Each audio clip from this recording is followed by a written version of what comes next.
नमस्कार, खास खबर .com के स्टूडियो में आपका स्वागत है। राजस्थान विधानसभा चुनाव का ऐलान हो चुका है।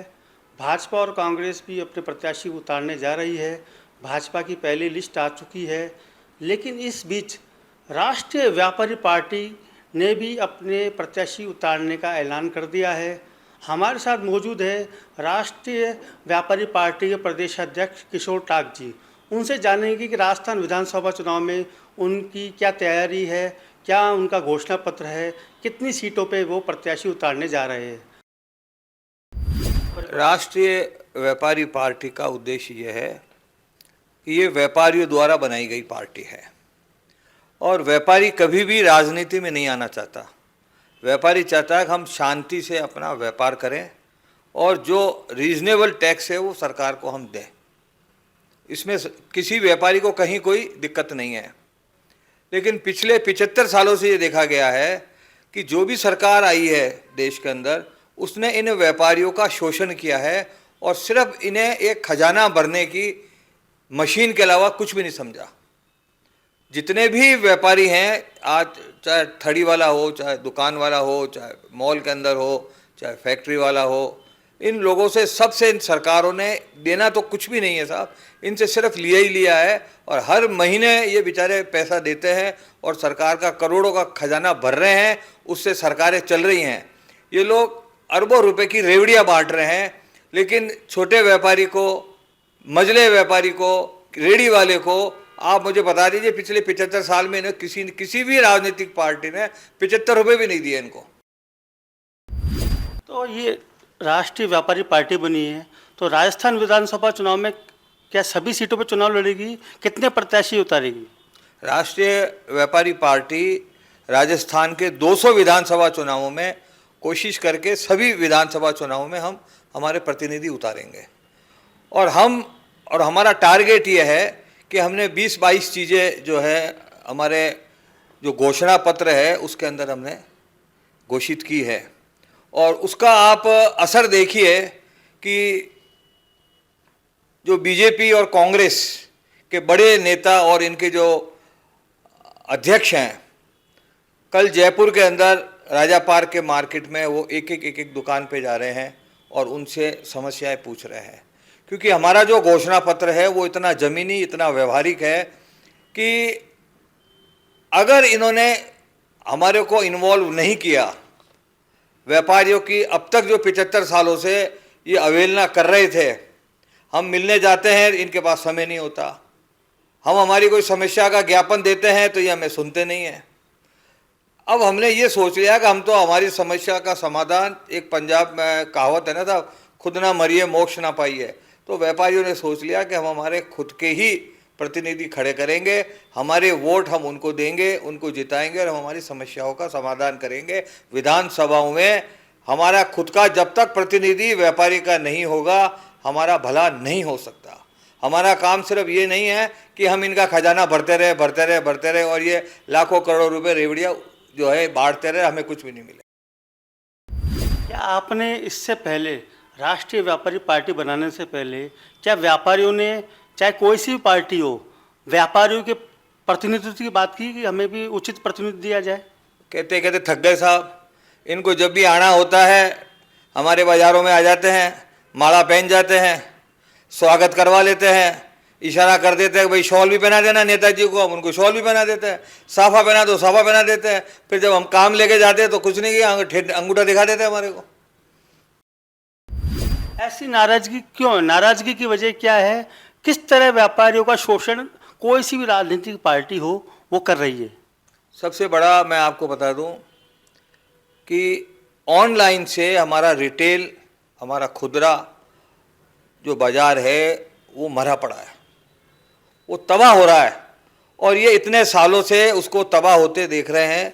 अभी एक लेटेस्ट सर्वे में तो ये आया है कि 8 साल बाद में मोहल्ले की दुकानें ही बंद हो जाएंगी।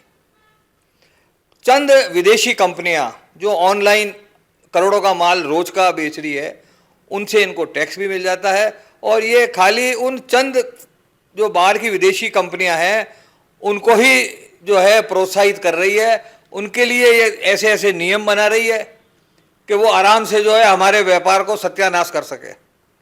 पहले से 60% व्यापार रिटेल का खत्म हो चुका है। अब अगर यही रहा तो ये सारे बाजार के बाजार बंद हो जाएंगे। अब मेरे ये समझ में नहीं आता है कि ये सरकारें हमारी तरफ देखती क्यों नहीं है। इनको ये देखना चाहिए कि ये आज की तारीख में करोड़ों व्यापारी, इनके साथ में इनका परिवार और हमारे यहाँ जो कर्मचारी काम करते हैं वो उनका परिवार, ये लाखों करोड़ों लोग जो है बेरोजगार हो जाएंगे। इनके पास रोजगार तो देने को है नहीं और ये बेरोजगार करने पे तुले हुए हैं। आपने ऑनलाइन व्यापार की बात करी, इससे नुकसान हो रहा है, इसको लेके क्या केंद्र सरकार हो चाहे राज्य सरकार हो, उनसे बातचीत की? 50 बार बात कर दी, 50 बार लिख के दे दिया, 50 बार केंद्रीय मंत्री को कह दिया, वित्त मंत्री जो कह दिया, सबको कह दिया कि साहब ये बाजार तबाह हो रहे हैं, कुछ करो करो करो, पर ये कुछ भी नहीं कर रहे हैं। आपको की नज़र में व्यापारी कौन है, शोरूम से लेके रेहड़ी तक वाला? व्यापारी वो है जो आज ठेले वाला है, रेहड़ी वाला है, दुकान वाला है, होलसेलर है। जितने वकील हैं उनको भी हम हमारे दुकानदार व्यापारी की श्रेणी में ही लेते हैं, क्योंकि वो खुद भी जो है एक तरीके से काम करके खुद पैसा अर्न कर रहे हैं। इनको जीएसटी वगैरह जो भी ये देते हैं करते हैं वो भी है इसके साथ में। उसके अलावा प्रोफेशनल्स हैं, जितने प्रोफेशनल है वो हैं, बेचारे जो ऑफिस चला रहे हैं वो हैं। जितने तमाम लोग हैं जिनको सरकारी की आमदनी नहीं है, सरकारी नौकरियां नहीं हैं, वो सारे एक तरीके से हमारे साथ डायरेक्ट इनडायरेक्ट वो हमारे से जुड़े हुए हैं। जो किराया कमा के खा रहे हैं वो भी एक तरीके से मैं जो कहूँगा वो भी हमारे व्यापारी हैं। राष्ट्रीय व्यापारी पार्टी का घोषणा पत्र आपने बताया बन चुका है, इसकी कौन कौन सी आपकी वो मुख्य मांगे हैं या कौन कौन सी मुख्य घोषणाएं हैं जो आप पूरी करेंगे अगर आप सत्ता में आते हैं या आपके कुछ विधायक जीतते हैं तो? सत्ता में तो सारे व्यापारी अगर जाग गए तो बीजेपी कांग्रेस दोनों ही नहीं आनी है, व्यापारी सरकार ही आएगी। और हमारे बहुत सिंपल हमने फंडा लगाया है, ना तो हमें कोई पैसे बांटने हैं ना हमें कोई दारू बांटनी है। हमारा सीधा सिंपल तरीका है, एक दुकानदार 23 वोट। एक विधानसभा से अगर 3500 व्यापारियों ने 23 वोट डलवा दिए तो हमारे 80,500 वोट हो जाते हैं, 65,000 वोट वाला जीतता है। हमें ना तो बड़ी बड़ी चुनाव की सभाएं करनी है, ना भाषण करने हैं, ना लाउड स्पीकर गला फाड़ना है, ना जूते फाड़ने हैं। एक एक दुकान पे जाके हमको ये समझाना है कि भाई 23 वोट की जिम्मेवारी आपकी है। अब एक दुकानदार के पास हज़ारों ग्राहक होते हैं, उसका स्टाफ होता है, उसके रिश्तेदार होते हैं, माता पिता बेटे बहू सब होते हैं, वो 23 वोट डलवा देगा। इसमें हमें कोई शक नहीं है कि दुकानदार 23 वोट नहीं डला सकता। अगर वो जो दुकानदार 23 वोट नहीं डला सकता इसका मतलब वो दुकानदार ही नहीं है, वो दुकान चला नहीं सकता। घोषणा पत्र में और क्या क्या आपने? अब हमारी जो घोषणा पत्र है सबसे पहले ये है कि हम ऑनलाइन से छुटकारा दिलाएंगे। दूसरा हमने इसमें ये लिखा है कि जो भी व्यापारी हमारे 60 वर्ष के हो गए हैं, आज सरकारी कर्मचारी 60 वर्ष के अंदर 60 वर्ष तक हर महीने तनख्वाह लेता है, DA लेते हैं, दिवाली का बोनस लेते हैं, छुट्टियां लेते हैं, मेडिकल लेते हैं, सब तरह की सुविधा लेते हैं और 8 घंटे काम भी नहीं करते हैं। जबकि जो बेचारे व्यापारी वर्ग है वो 12 से 15 घंटे तो कंपलसरी है, उसको वो काम करता ही है। DA नहीं लेता, TA नहीं लेता, दिवाली की छुट्टी नहीं लेता, बोनस नहीं लेता, कुछ नहीं लेता, वो बेचारा लगा ही रहता है काम करते। 60 साल तक वो आपको कमा के देता है और व्यापारी जो कमा के देता है उससे सरकारें चलती है। पूरे देश की सरकारें जो चल रही है वो व्यापारी जो कमा के दे रहा है उससे चल रही है। और वो 60 साल का होने के बाद में कटोरा लेके भीख मांगता है, उसको आप कुछ भी नहीं देते हो। आज अगर मान लो उस व्यापारी का पीछे कोई साथ संभाल करने वाला नहीं है, उसके कोई लड़का नहीं है या उसके व्यापार नहीं चल रहा, 60 साल बाद में वो व्यापारी जो है जिसने आपको 60 साल तक कमा के दिया, उसका सरकार ने क्या, उसकी कोई जिम्मेवारी नहीं है। आपका काम क्या है, सिर्फ कमा के ले लो और बाकी इनको छोड़ दो। ये कोई व्यवहार थोड़ी होता है। जो 75 सालों से अब तक हुआ है वो अब नहीं होगा। अब हम व्यापारियों को भूखे नहीं मरने देंगे। अब हम खुद जाग गए हैं। हमारे 60 साल के व्यापारियों को मान सम्मान मिलेगा और उन्हें इतना पैसा मिलेगा कि वो आराम से अपना जिंदगी गुजर कर सके। और क्या मुख्य घोषणा? दूसरी हमारी घोषणा है, तीसरी, कि दुकानदार व्यापारियों को किसानों की तर्ज पे और जो बड़े जो कॉरपोरेट वालों को, जैसे अभी बीच में एक बहुत बड़े व्यापारी को इन्होंने कॉरपोरेट वाले को 5,000 करोड़ का लोन माफ़ कर दिया। हम चाहते हैं हमारे जो छोटे व्यापारी है, कमा के देने वाले हम ही हैं। अगर आज हमने उदाहरण के लीजिए एक महीने में 1 लाख करोड़ रुपया आपको टैक्स का कमा के दे दिया, और अगर हमारे किसी व्यापारी को बीमारी हो गई और अगर मान लो 10 लाख रुपया उसकी बीमारी पे खर्च हो गया, तो ऐसे व्यापारी का इलाज करना जरूरी है ताकि वो स्वस्थ होकर वापस कमा के दे सरकार को। कहने का मतलब ये है कि अगर उसके ऊपर कोई लोन वगैरह है तो उसकी वो लोन माफ़ किया जाएगा ताकि व्यापारी पुनः सरकार का खजाना बढ़ना शुरू करे, बनस्पत इसके कि उस व्यापारी को हम हमेशा के लिए ख़त्म कर दें। ये हमारी मांग है। इसके बाद में हम ये चाहते हैं कि आम पब्लिक को आपने 100 यूनिट दिया है और किसानों को आपने 2000 यूनिट माफ़ किया है। हम ये चाहते हैं कि ये जितने व्यापारी हैं ये कोई पाकिस्तान से आए हुए हैं क्या? सरकार ऐसा भेदभाव क्यों करती है हमारे साथ? ऐसा हमने क्या गुनाह कर दिया इनके साथ में? हम कमा के देने वाले हैं और हमारे को 1 यूनिट बिजली भी फ्री नहीं। कितना दुर्भाग्य है इन व्यापारियों का।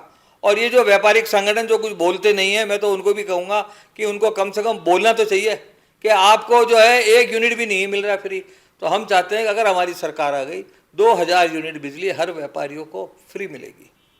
उससे उनके जो बैलेंस शीटों के अंदर सीधा वो फ़ायदा होगा। हर महीने अगर मान लो 26,000 25,000 का बिल आता है वो माफ़ होगा, तो उनको साल में जाके 2.5-3 लाख का नेट प्रॉफिट हो जाएगा।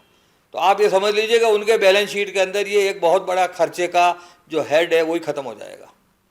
इसके अलावा हम ये चाहते हैं कि जो हम बाहर हमारी दुकान के बाहर जो हम बोर्ड लगाते हैं ग्लोसाइन का, अब व्यापारी काम करेगा तो दुकान का नाम तो लिखेगा। अगर 100 स्क्वायर फीट का हमने बोर्ड लगाया तो ये 34,000 का टैक्स ले आते हैं कि साहब आप नगर निगम का टैक्स दो। अरे व्यापारी से आप GST ले रहे हो, आप दूसरे नगर के कर ले रहे हो, आप जो इनकम कमाता है उसमें इनकम टैक्स ले रहे हो। अब हमने अगर नाम लिखा दिया तो उस नाम का भी आप पैसा ले रहे हो, तो ये वो नहीं होगा। वो हम चाहेंगे कि वो एडवर्टाइजमेंट टैक्स खत्म हो।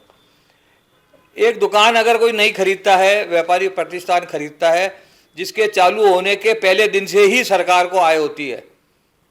कोई आज मैंने दुकान खोली, आज मैंने ओपनिंग की और आज मेरे मान लो 1 लाख की सेल हो गई, 12% के हिसाब से 12,000 रुपया सरकार को GST का मिल गया।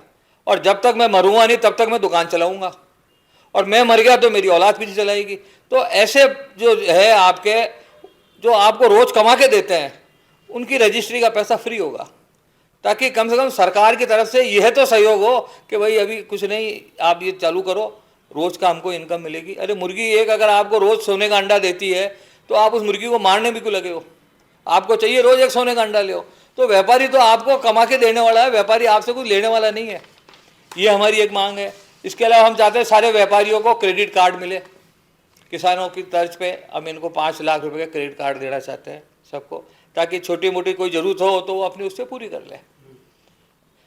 जितने ठेले वाले रेडी वालों से ये अवैध वसूली होती है, उस अवैध वसूली को रोका जाएगा, चाहे वो किसी के द्वारा हो, स्थानीय गुंडों से हो, चाहे पुलिस के द्वारा हो या और किसी के द्वारा हो, निगम के द्वारा हो। ये जो अवैध वसूली है उन बेचारे गरीब लोगों के साथ अब नहीं होने देंगे।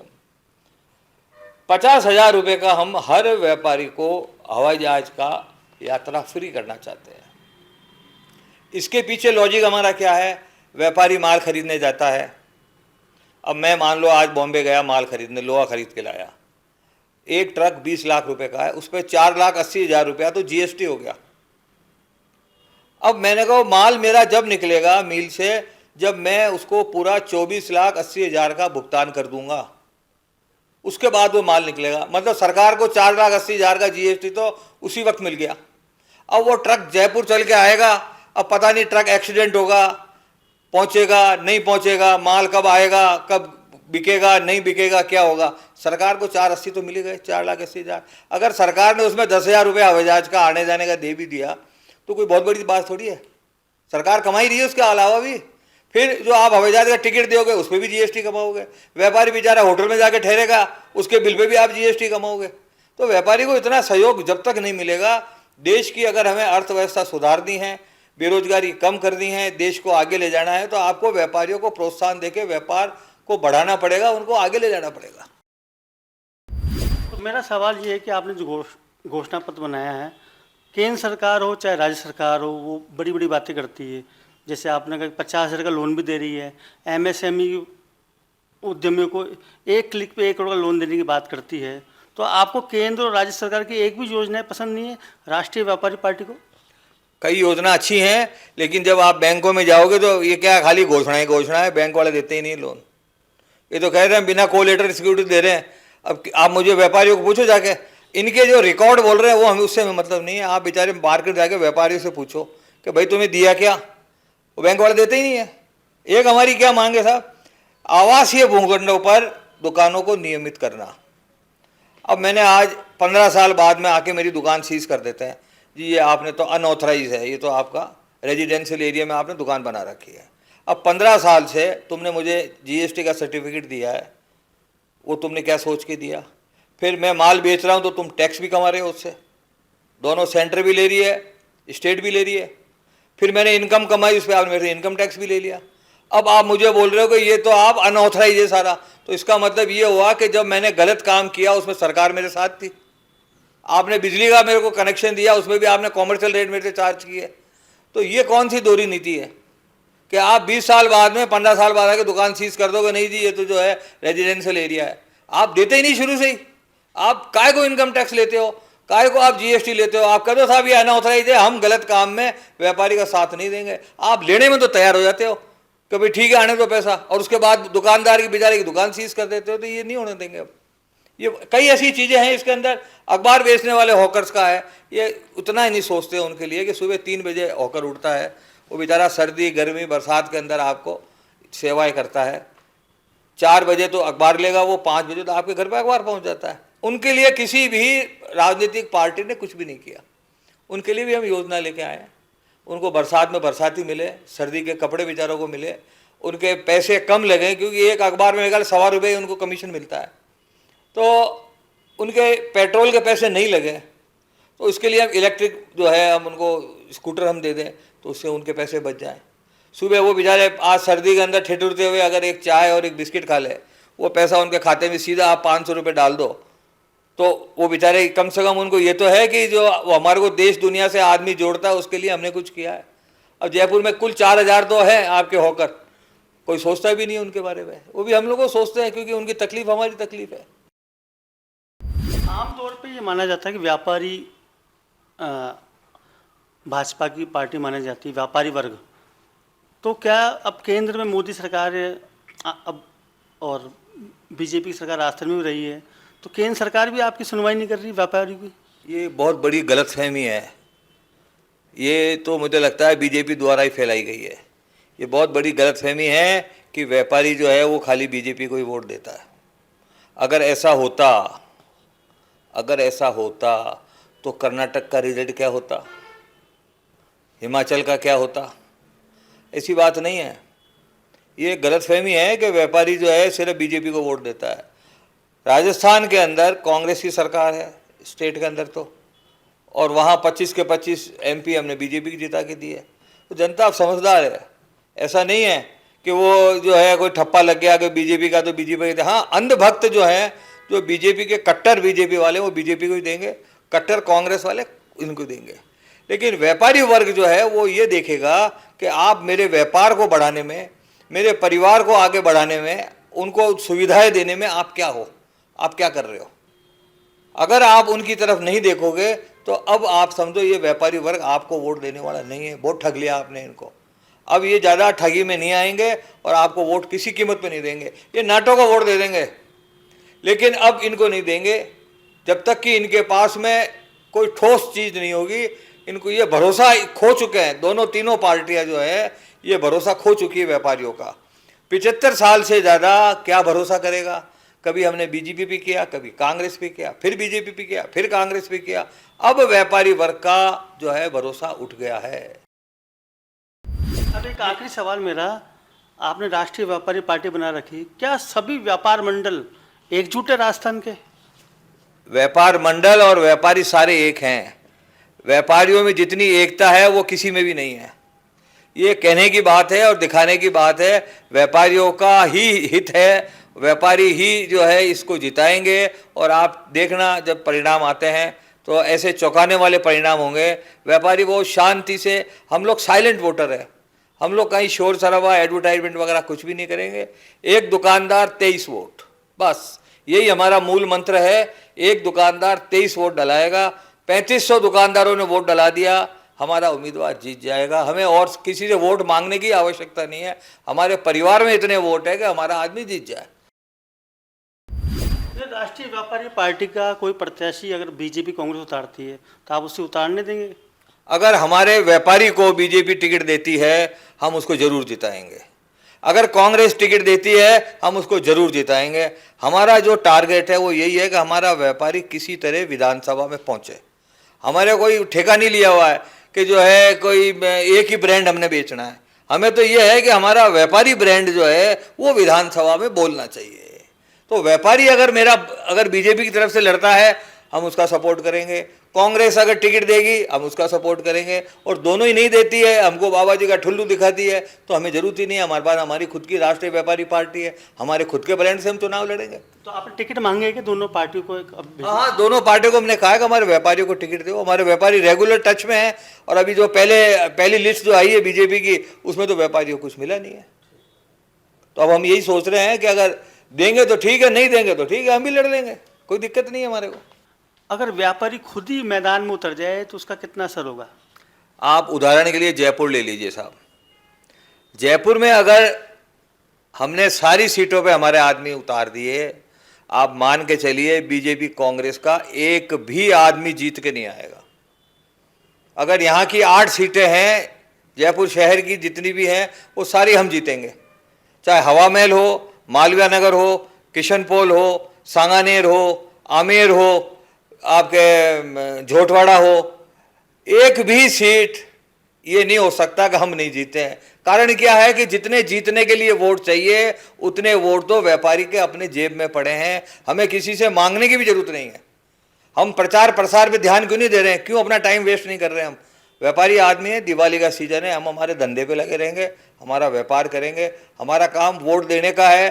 23 तारीख को जाके 25 तारीख को जाके 23 वोट हम हमारे व्यापारी को दिला देंगे, हमारा आदमी जीत जाएगा। हमें जबरदस्ती माथापच्ची करने की, दारू बांटने की, पैसे बांटने की कोई जरूरत ही नहीं है हमारे को। तो आपने सुना राष्ट्रीय व्यापारी पार्टी के प्रदेश अध्यक्ष किशोर टाक जी ने किस तरह अपनी पीड़ा व्यक्त की, व्यापारियों की पीड़ा व्यक्त की कि व्यापारियों को राजनीतिक पार्टी अपना दल में उचित प्रतिनिधित्व नहीं देती है, जिससे व्यापारियों की मांग चाहे उच्च सदन हो, लोकसभा हो, राज्यसभा हो या विधानसभा हो, वहाँ तक व्यापारियों की बात नहीं पहुँच पाती है।